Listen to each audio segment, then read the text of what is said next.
এই মুহূর্তে আমরা ভিক্টোরিয়ার সামনে একটি অসাধারণ একটি গাড়ি দেখতে পাচ্ছি। আপনারা একটু লক্ষ্য করবেন, দেখেন গাড়িটি কিন্তু দেখতে অসাধারণ। এই গাড়ি কিন্তু বাংলাদেশে খুব কমই পাবেন। এই দেখেন, তিনি বলেছেন যে গাড়ি মালিক বলেছে আমি বাংলাদেশি, এই জন্যই আমি গর্বিত। একটু গাড়িটা লক্ষ্য করেন,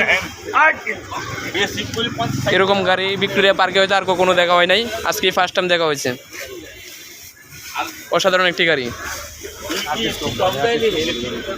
গাড়িটা হচ্ছে আকিজ কোম্পানি। যে এই কাকা হচ্ছে দৌড়াবে, আর বসে থাকো সমস্যা না। আমাদের যে ছোটো ভাই, সে গাড়ি ধরছে ভিক্টোরিয়া পার্কের সামনে। এই প্রথমে হচ্ছে এরকম একটা গাড়ি দেখতে পাইছি, আর কখনো দেখতে পাই নাই। এটা কি মামা আকিজ কোম্পানির গাড়ি নাকি? বাহ, সুন্দর। যাই হোক, পিছনে লেখাটা খুব অসাধারণ, যে আমি বাংলাদেশে, এই জন্য আমি বাংলাদেশ গর্বিত। যাই হোক, অসাধারণ। এই সাথে আছে আমার নয় বন্ধু। হ্যাঁ হ্যাঁ হ্যাঁ হ্যাঁ।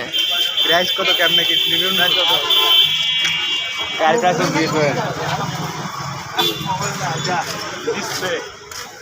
ডিসপ্লে কাকা, এই গাড়ির প্রাইস কত নিছে? 2 লাখ টাকা। এটা কি সবার জন্য প্রযোজ্য? সবাই কিনতে পারবে? টাকা হলেই কিনতে পারবে? হ্যাঁ, 1,80,90 নেওয়া যায়। আর 10,000 দিয়ে অ্যালয় রিম গুলা এক্সট্রা ভালো কোয়ালিটি লাগে, তার জন্য। ও, এটা কি ব্যাটারি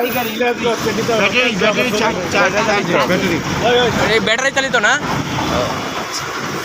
স্টার্ট দেন? স্টার্ট হবে না। হবে না?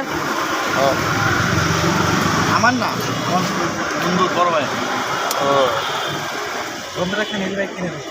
ঠিক আছে, খুব সুন্দর। ওকে।